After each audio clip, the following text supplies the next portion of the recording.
I want to bring Congressman Paul in on this because, Congressman, you've been running ads that are quite tough. Quite tough on Speaker Gingrich here in Iowa this week, accusing him of, quote, and this is a quote from your ad, serial hypocrisy. Why do you think Speaker Gingrich is a hypocrite? Well, he's been on different positions, on so many issues, single payer. He's taken some positions that are not conservative. He supported the TARP funds. And the other thing that really should have annoyed a lot of people, he received a lot of money from Freddie Mac. Now, Freddie Mac is essentially a government organization. While he was earning a lot of money from Freddie Mac, I was fighting over a decade to try to explain to people where the housing bubble was coming from.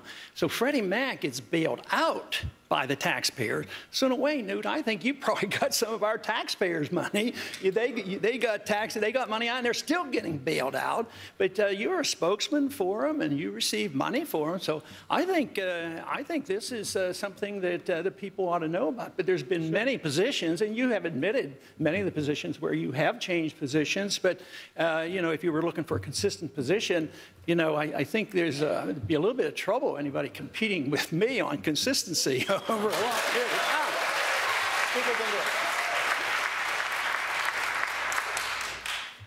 Well, first of all, as you say normally in your own speeches, the housing bubble came from the Federal Reserve inflating the money supply. Now, that's the core of the housing bubble. And I happen to be with you on auditing the Fed and frankly, on firing Bernanke. Second, I was never a spokesman for any agency. I never did any lobbying for any agency. I offered strategic advice. I was in the private sector, and I was doing things in the private sector. Okay.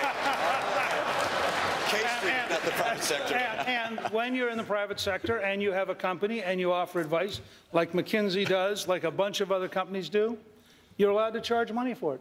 What about it? It's called free enterprise. It's the taxpayers' money, though. We had to bail these people out. Well, I'm not for bailing them out. In fact, I'm for breaking them up.